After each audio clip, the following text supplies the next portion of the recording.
The night settles over the Miller home like a heavy blanket, the kind that makes every sound echo deeper and sharper.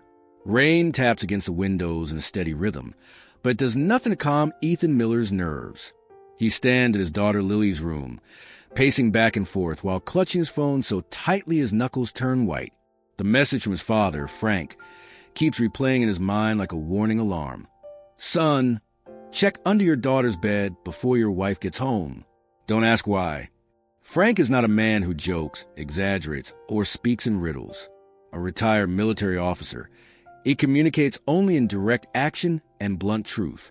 The fact that he sent such a cryptic message shakes Ethan to his core. The soft glow of Lily's nightlight only deepens a sense of dread. The small room feels both safe and terrified at the same time. As Ethan kneels beside Lily's small bed, his breath becomes shallow.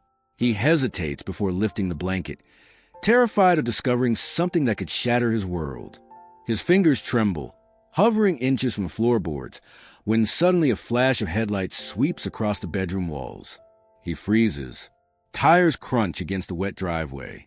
The familiar sound of the front door opening echoes faintly through the hallway. Emily is home, too early, too abruptly. He stands up slowly, his heart pounding in a violent rhythm. Emily enters the room, her hair dripping from the rain, her movements rushed and uneasy. She offers a calm smile, but something in her expression feels wrong off. Her eyes sharpen when she sees him kneeling beside their daughter's bed, as though she instantly knows what he was about to do.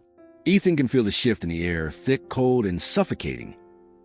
Emily steps forward, her smile fading into a controlled, almost calculating expression.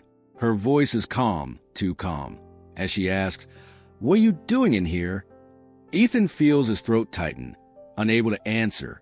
The fear in his chest thumps harder when she continues. "What did your father tell you?" The question slices through the silence with surgical precision.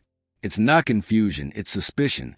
She speaks as if she already knows what Frank has warned him about. Lily continues sleeping peacefully, unaware of the storm gathering around her. Ethan's phone vibrates again in his hand. He looks down. Another message from Frank, more urgent this time. Check. Now. When Ethan looks up, Emily's expression has shifted again. No longer calm, but unreadable, dark around the edges. Slowly, deliberately, she reaches into her purse. Ethan doesn't know what's coming next, only that something is very, very wrong. Ethan Miller grew up learning to keep his voice soft and his presence smaller than the world around him. As a home renovation contractor, he finds comfort in fixing broken things, walls, roofs, cabinets, because repairing people has always felt impossible, especially himself. Being raised by Frank Miller, a hardened military veteran who believed emotions were a luxury, shaped Ethan into a man who avoids conflict, endures silently, and apologizes even when he's unsure why. Despite this, he carries a warm heart and an almost fragile gentleness, something he pours entirely into his daughter, Lily. His marriage to Emily, once filled with laughter and whispered plans, has slowly eroded into silence. Late nights became excuses.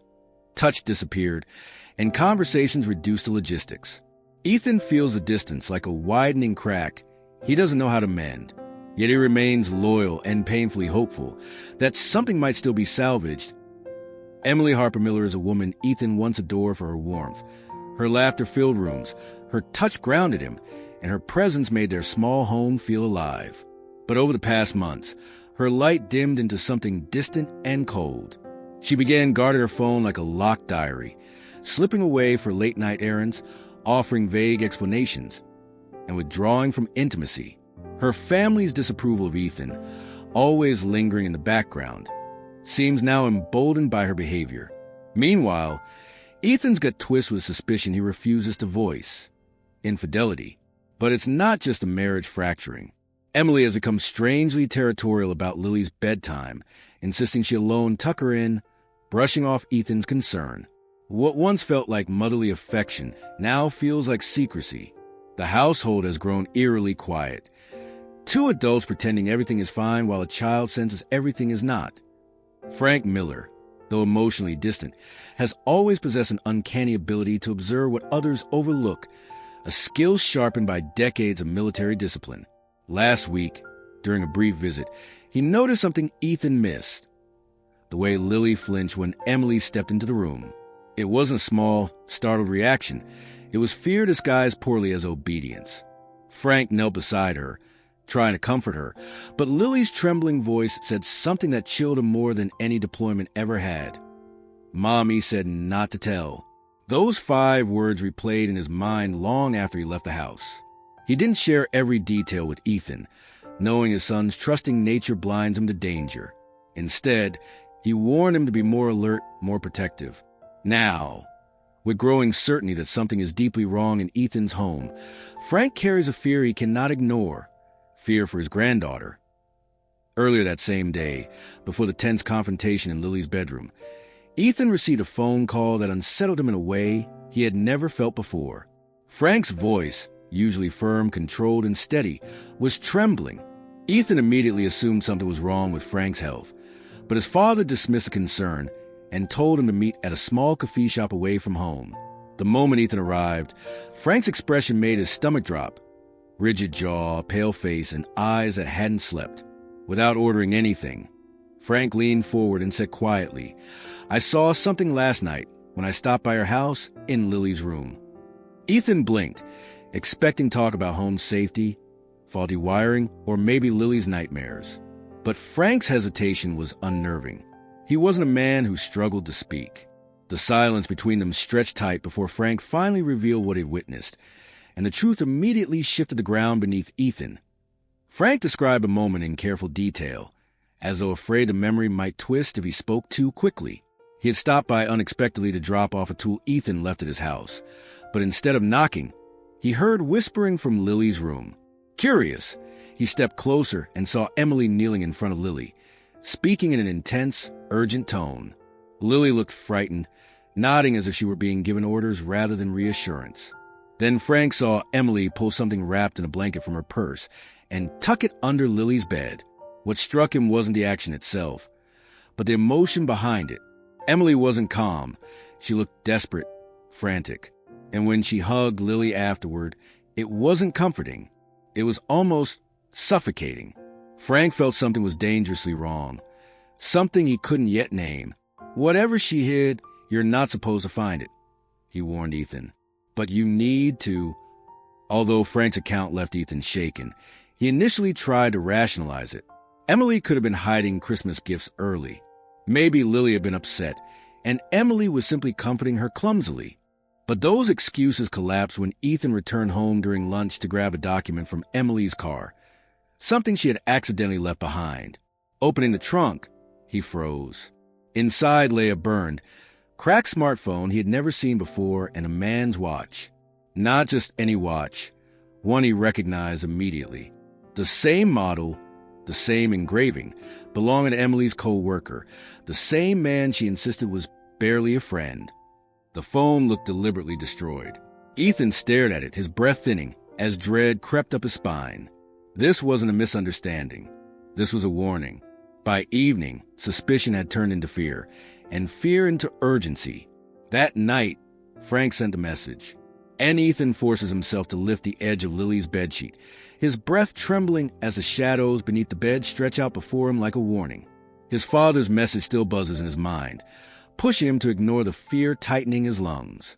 He expects something horrific, evidence of violence, drugs, or a second phone hidden away. But what he pulls out instead is a small, pink notebook with glittery stars on the cover. Lily's handwriting is unmistakable. Confusion turns to dread as he opens the first page. Crude drawings of himself with thick black lines crossing out his face.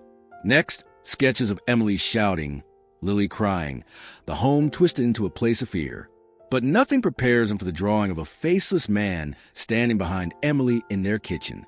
Underneath, in uneven childish letters, Lily wrote, "Mommy said he is my new daddy. Don't tell Daddy." Ethan knelt beside the bed. The room seems to tilt as Ethan flips through the notebook with shaking hands, each page revealing horrors that a 7-year-old should never have to express. Another drawing shows Lily pointing to the space beneath her bed, labeled, "Mommy hides the bad things here." Then a sketch of a shattered smartphone surrounded by dark scribbles. Lily's attempt to show something broken, something dangerous. Under it, she wrote. Mommy said to never touch this. Ethan's throat tightens, bowel rising, as he realizes the burned phone and the watch in Emily's trunk weren't coincidences. They were part of something she forced Lily to hide. The final page hits hardest. Lily crying alone, her handwriting shaky, the words, Mommy said Daddy will be gone soon. Ethan's chest aches as if crushed from the inside. His daughter is terrified, manipulated, used, and as he closes a notebook, he feels Emily's silent presence behind him. Ethan spins around, instinctively hiding the notebook behind his back as Emily stands in the doorway, her expression unreadable, cold. Her voice cuts through the air like a blade. What did you find? Ethan forces himself to stay calm, masking the terror pounding through him.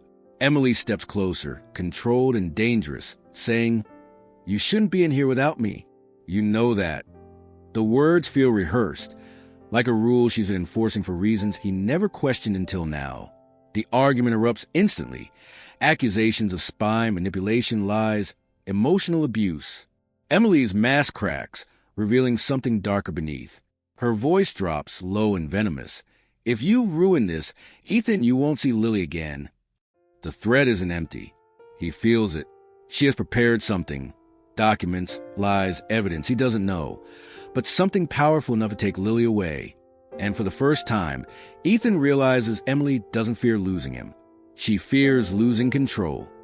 The morning after the horrific confrontation, Ethan sits across from Frank at the kitchen table, the pink notebook trembling in his hands. Frank flips through the pages slowly, his jaw tightening with every drawing, every scribbled fear Lily had tried to express. By the end, Frank is already dialing someone, his voice firm, commanding. It's his old attorney friend. We need help. Something is seriously wrong, Frank states, refusing to take chances anymore. That night, Ethan quietly prepares a plan to protect Lily, installing cameras, documenting everything, gathering evidence. His fear has evolved into determination, but before he can take the first step, the house goes silent. Emily's purse, Lily's shoes, and the car keys are gone. A short note sits on the counter, written in frantic handwriting. You force my hand. Don't look for us. Ethan's heart implodes. Panic surges. Frank grabs his coat, already taking charge as Ethan breaks down. Frank begins searching with military precision, calling contacts, checking traffic cameras, retracing Emily's typical routes. Ethan can barely breathe, numb with fear, imagining Lily alone and frightened. Hours later, Frank uncovers pieces of a truth worse than betrayal. Emily hadn't been cheating with just a co-worker. She'd been entangled in a secret affair with a married man who recently cut ties, sending her spiraling emotionally. The burned phone in the trunk wasn't Emily hiding evidence for fun. It had been smashed by the man's furious wife during a confrontation. Frank then discovers more. Emily had been manipulating Lily, planting fears and lies to prepare for a full custody escape. Under Lily's bed, Ethan finds more notebooks, letters, and detailed plans to move across state lines. This wasn't spontaneous. It was premeditated. Emily intended to disappear with Lily forever, and Ethan had almost missed the signs until it was nearly too late. They finally track Emily and Lily to a rundown motel off the highway. Ethan rushes to the door just as Emily tries dragging Lily toward the car. Emily is hysterical, crying, shaking, her words spilling out in incoherent panic. Lily stands frozen, silent, eyes swollen from tears. Ethan reaches out, begging Emily to stop, pleading for her to get help, to come back home, to trust him. Emily screams that she can't lose again, revealing the emotional scars she hid for years. Childhood abandonment, past partners leaving her, fears she never confessed. When she attempts to pull Lily away, the little girl breaks free and runs straight into Ethan's arms. Emily collapses onto the pavement, sobbing uncontrollably, her strength finally shattered. Moments later, police arrive and gently restrain her, escorting her into a cruiser for psychiatric evaluation. Ethan holds Lily tightly as sirens fade into night weeks move slowly, as if the world itself is learning to breathe again. Ethan wakes every morning to a quiet house, still adjusting to new reality. Temporary custody of Lily, supervised calls from doctors about Emily's condition, and a lingering ache of everything that happened. Emily is in treatment now, finally facing the mental illness she had buried beneath years of pressure, secrecy, and emotional unraveling triggered by her affair. Ethan wrestles with a storm of guilt and sorrow. Guilt for not seeing the signs sooner, heartbreak for the woman he once loved, and anger for the harm she caused Lily. But amid the chaos, Frank becomes unexpectedly soft. One evening, sitting with Lily asleep between them, Frank admits something Ethan never expected. "I should have taught you to trust yourself, not just me." It's the first time Ethan realizes that even his father is learning, healing in his own way. Determined not to let Lily carry the scars of this trauma into her future, Ethan throws himself into rebuilding her sense of safety. They begin therapy together. Slow steps, soft conversations, gentle exercises meant to give Lily back her voice. At home, Ethan transforms her bedroom completely. New soft lights, pastel colors, shelves for her drawings, a safe place untouched by secrets or manipulation. Lily slowly begins to come alive again. She laughs at small things, silly cartoons, pancakes shaped like animals, Frank's clumsy attempts at humor. Each smile feels like a small miracle. Ethan starts facing his own wounds too. The years of shrinking himself, of fearing conflict, of believing kindness made him weak. He learns that being strong doesn't mean being loud. It means being present, steady, and willing to confront pain instead of burying it. For the first time in years, he feels grounded, capable, enough that their world forever change as the weeks pass. The weight on Ethan's chest begins to shift, not lifting entirely, but transforming into something bearable. Lily no longer flinches when someone enters her room. She runs, jumps, laughs, and draws pictures filled with sunlight instead of shadows. Ethan attends every therapy session, learning how to parent with clarity and emotional strength.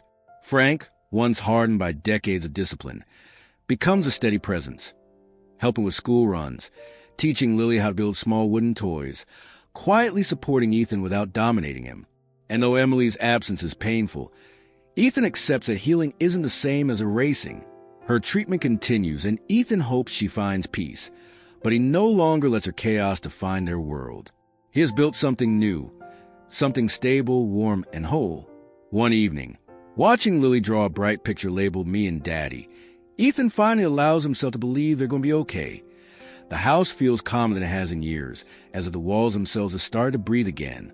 Ethan stands by Lily's bedside, adjusting her blanket with the gentleness of someone who has learned through fire what safety truly means. The soft glow of her nightlight paints warm colors across her small face, no longer shadowed by fear.